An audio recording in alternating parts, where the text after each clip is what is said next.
So, today, we have the second part of the issue, about the relationship of the events of the Kiev Maidan, of the Winter Olympics in Sochi, 2000 of the 14th year, and the terrorist attacks in Volgograd, which occurred at the end of 2000 of the 13th year, a series of terrorist attacks in Volgograd. Those who have not seen the first part, you need to watch it, otherwise you will not understand what you are about to see further in this issue. Here, I do not have any opportunity to repeat myself, and so there is a lot of material. Therefore, those who have not watched the first part, watch. So, the general idea of one and the second issue of this whole investigation of mine, call it what you want, the general name, is I want to understand the dating here is the date that we could accept as the beginning of aggression against Russia. The beginning of Western aggression against Russia, which led to these tragic events, to an armed conflict military, to the death of a very large number of people and the destruction of cities. Начало агрессии Запада против России, которая привела вот к этим событиям трагическим, к вооруженному конфликту, военному, к гибели очень большого количества людей, разрушению городов. Я хочу понять, когда это началось. I want to understand when it started. And in the previous issue, I said at the very end that the date of the Olympics was set in the year 2008, and this can be considered the dating of the beginning of this villainous plan.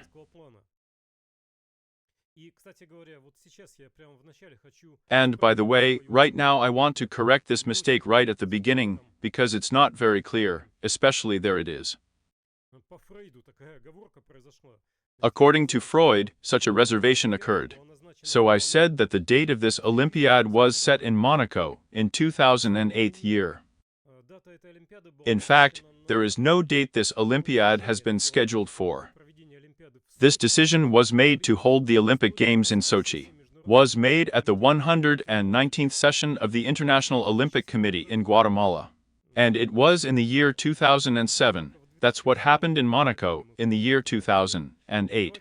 We'll talk about it separately later. Let's watch Putin's speech at the beginning now. Speech at the 119th session, when he submitted an application from Russia to host the Olympics in Sochi.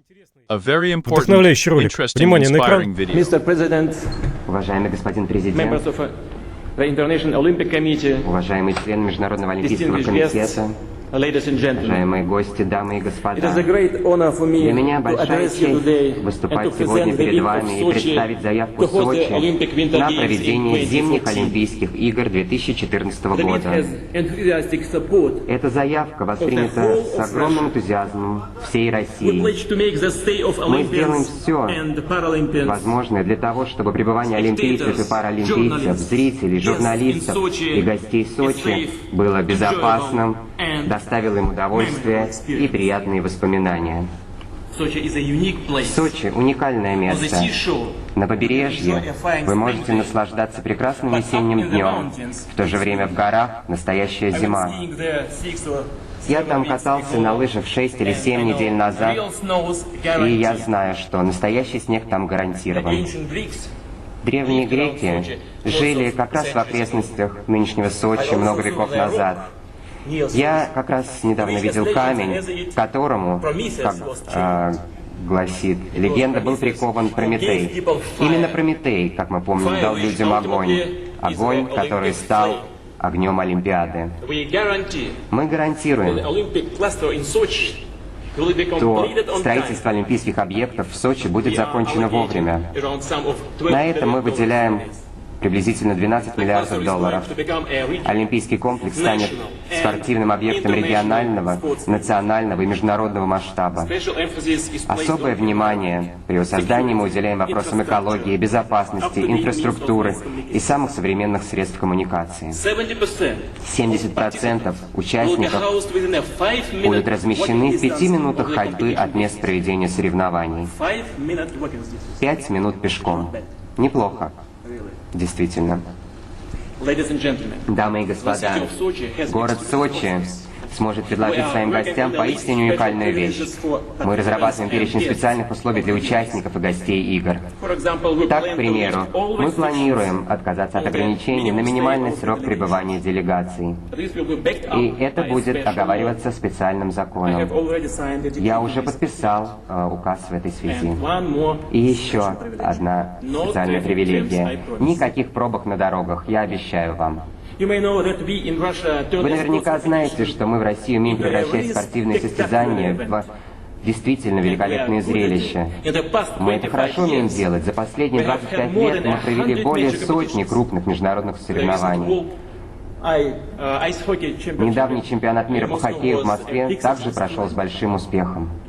Россия готова к проведению зимних Олимпийских и Паралимпийских игр в 2014 году. И вся олимпийская семья будет чувствовать себя в Сочи как дома. Господин президент, члены Международного олимпийского комитета, дамы и господа, миллионы граждан России объединены олимпийской мечтой. Зимние виды спорта очень популярны в России. Наши спортсмены стали победителями многих соревнований, внесли огромный вклад в олимпийское движение. Но нам никогда еще не оказывалась честь принимать зимние Олимпийские игры. И мы уверяем вас в том, что выбор Сочи будет самым лучшим выбором. Но какое бы решение вы бы ни вынесли, олимпийская заявка Сочи уже принесла свою пользу. Олимпийский комплекс Сочи станет первым спортивным центром мирового центра в Новой России. Хотел бы отметить, что после распада Советского Союза Россия лишилась всех горных спортивных объектов. Можете такое себе представить? Даже сегодня наши национальные сборные не имеют возможности проводить тренировки в горах на территории своей страны. Великолепный спортивный центр в Сочи станет нашим подарком всем спортсменам, нынешним олимпийцам и будущим олимпийцам, всем гражданам России, а также зарубежным гостям. Сочи станет новым курортом мирового класса для новой России и для всего мира. И мы будем рады принимать вас в России и в Сочи в качестве наших гостей. Monsieur le Président, membres du CIO, Mesdames et Messieurs, soutenez s'il vous plaît le rêve olympique des millions de Russes qui attendent votre décision avec l'espoir. Je vous remercie. Agree that it was great. After many years, it's nice to see. And pay attention, on the 10th of February, the famous Munich speech at the Security Conference, and on the 7th of July. This speech in Guatemala is a bid to host the Olympics in Sochi. Both speeches are about the same thing. Russia is rebelling. She can do it again. And this is very disliked by those people in the West who sat there and rubbed their hands that the Soviet Union had collapsed. What does Putin say? Yes, with the collapse of the Soviet Union, we lost. But no matter what decision you make, we have already restored. Yes, such formulations are for those gentlemen. They are like a sickle in one place. And this is about that stone. He says, I personally saw the stone to which Prometheus was chained, and that the Greeks lived here. I do not know whether Putin meant that Russia is the successor of Byzantium or not, but it sounded in principle. In the context of the fact that Russia is the successor, the follower of Byzantium. О том, что Россия является преемницей, последовательницей Византии. And this is generally a closed topic, because you can hear now about the Roman Empire, about other empires that were. But the Byzantine Empire is the most powerful, the longest lived. There is less information about her. And we, Russia, a great international Orthodox country, are the legal successors of Byzantium, the successors of this idea. And there is less information about this. Why do you think that is? This is all that Putin has just said that has not caused admiration outside of Russia. It has caused a negative.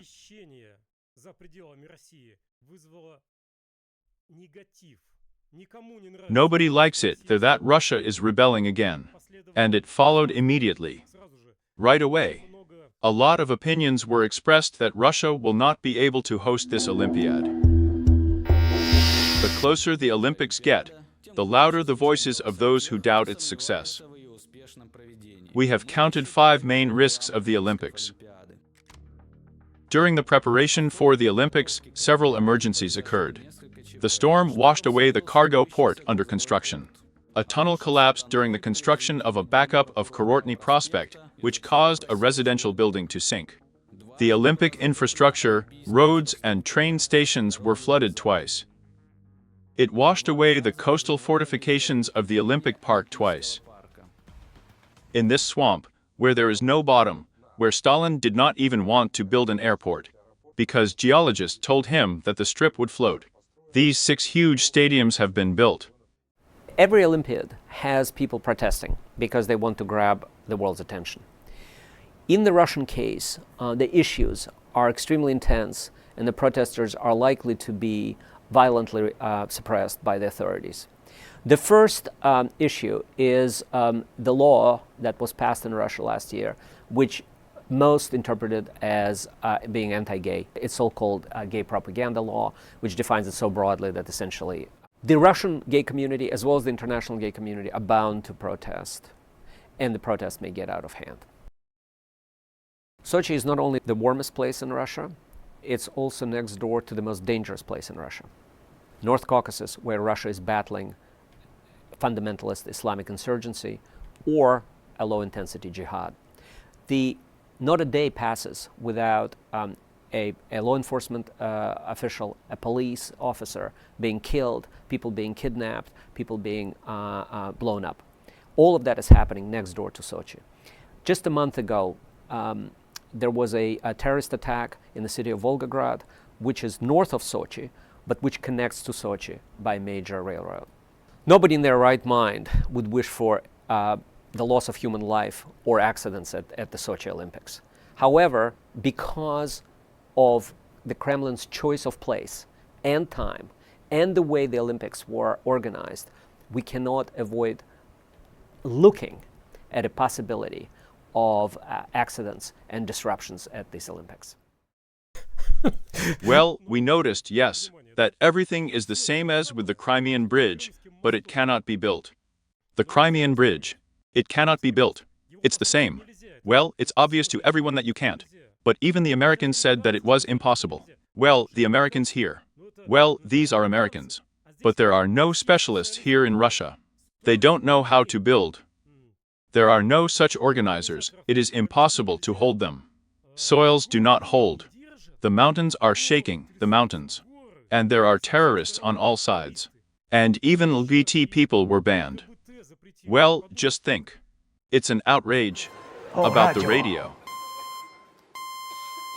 Московское время очень тяжелое. Moscow time is very difficult. Yes, but the main vector is this Mr. Well, who was talking about VT. I do not know what his name is the main vector. He said everything correctly.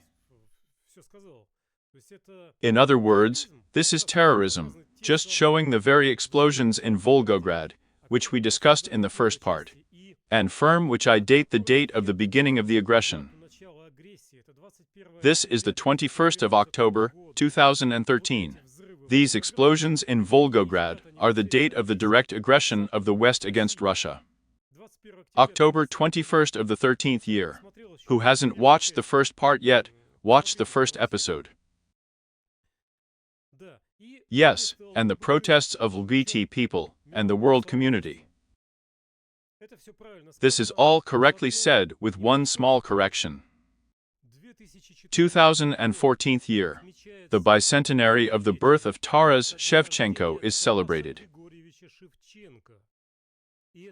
And this is the date on which the foreign Ukrainian diaspora has been preparing actions in Ukraine for a long time and persistently, methodically verified, preparing for the seizure of power. готовилась к перехвату власти.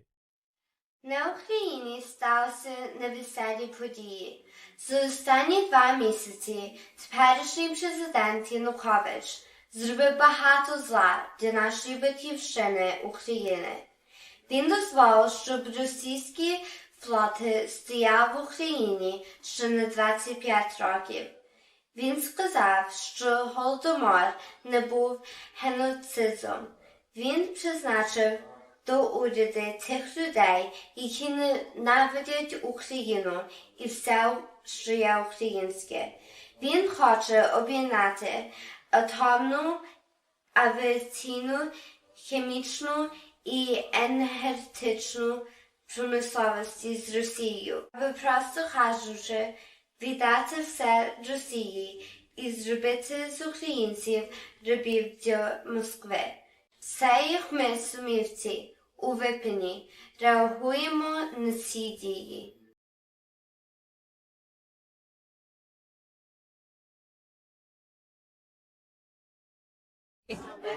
Чому ви думаєте, ви їдете?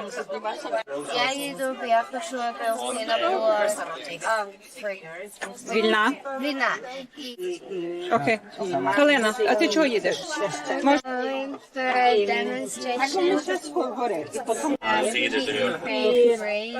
Сіан, чому ти їдеш? Я хочу кидати яйця. Чому? Чому? Дружки вбили наші independence. The Russians have violated our independence. Christian Kuzmichik, a citizen, 2010th year. Ти їдеш? Чого я їду? Так. Треба сказати, що Україна є незалежна, має independence. Окей. А що сталося на Україні? Ну, там якраз хочуть, що Крим довше тримали. І хочуть, що мова неземна російською йшла там в школах. The Kremlin wants to ban the Ukrainian mu and replace it with Russian in Ukrainian schools. 2010th year. Ми їдемо звітувати проти нашого президента.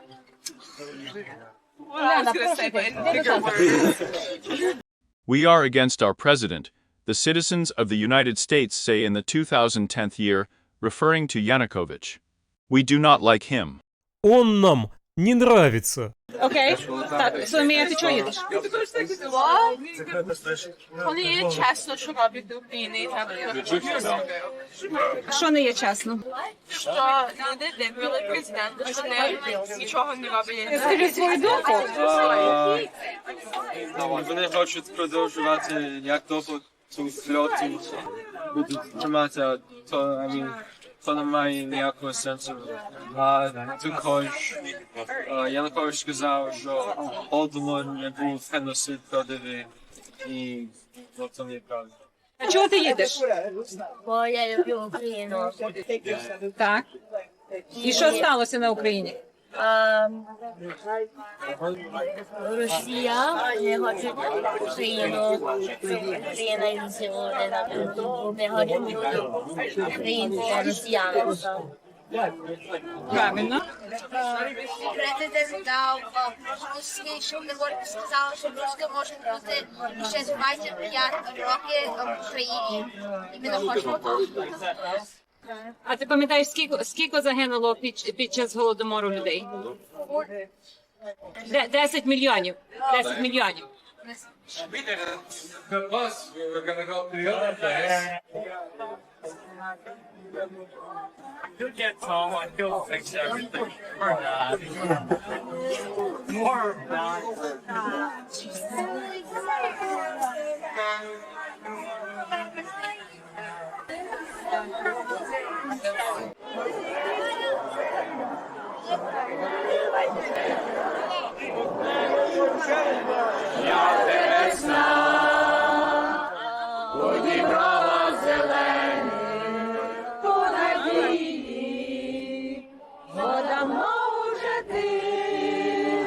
Well, in general, this is what this prelude is clear here, but let's say it again, once again. The West does not like the rising Russia very much. Вот эта вот прелюдия but they spent so much effort and money on the collapse of the Soviet Union. In general, they made such efforts, and they succeeded. The country was in such a state. Everything is in ruins, production, all the general decline of everything, so we survived this time. I just remembered today with a friend and a classmate how we were 92nd year, probably it was, standing near the entrance. Then we were still young guys.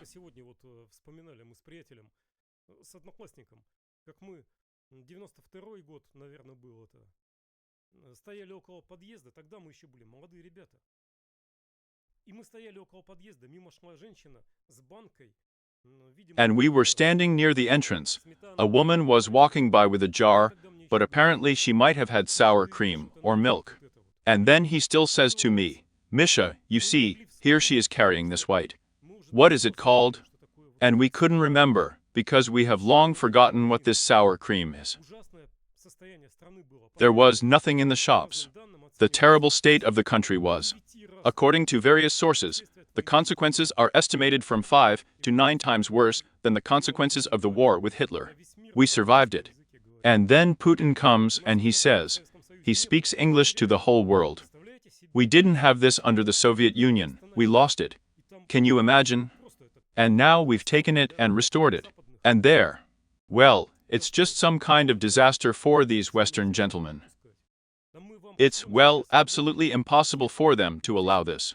Yes, we will send you BT protests now. And this is where these interests of the Ukrainian diaspora, which has been preparing methodically for a long time. For the same 2014 year, for the bicentenary of Shevchenko, arise and converge. I was preparing my shares. I was preparing to seize power in Ukraine in order to remove this government that is more loyal to Russia and bring to power my fascist government, ready for war with Russia. Here their interests coincided. What happened next? But we all know, there was a maiden.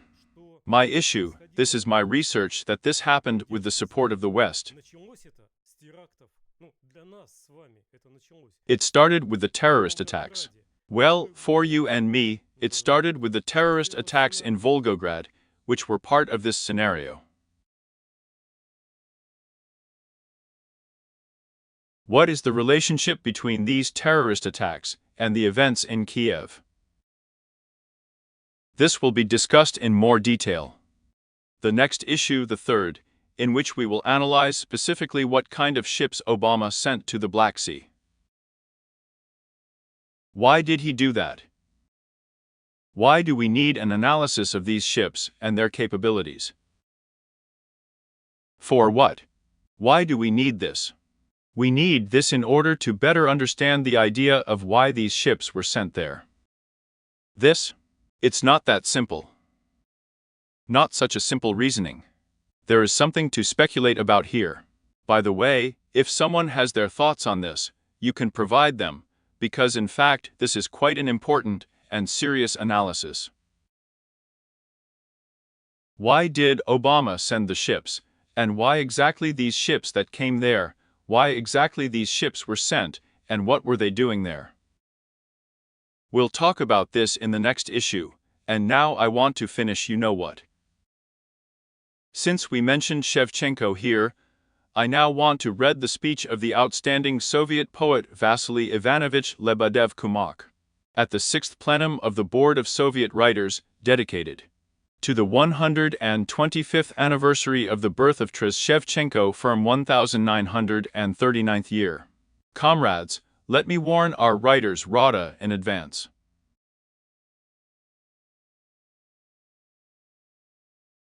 On the agenda, my modest speech bears the loud title of the report. But I'm not a speaker, a Shevchenko scholar, and I can't compete with those who may have spent years, decades lovingly devoted to the Shevchenko theme, and so on. A very long poem. Report. And I'm just what the author highlighted here with red.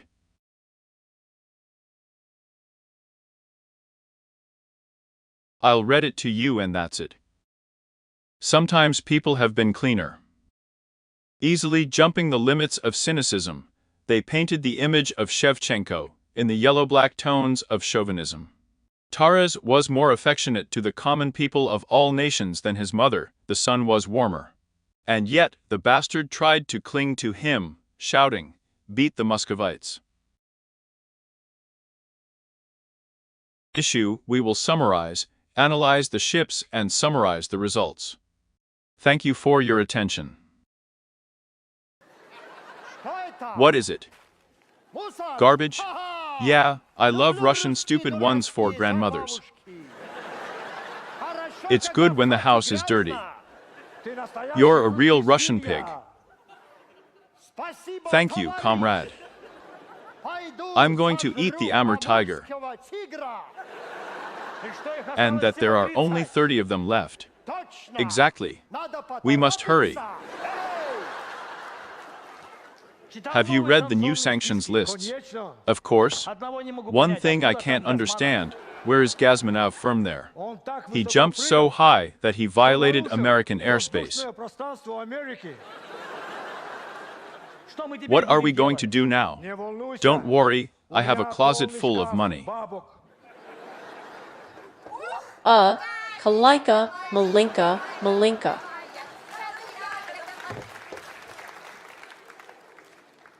Listen, I can't understand one thing. Why then are we not afraid of America?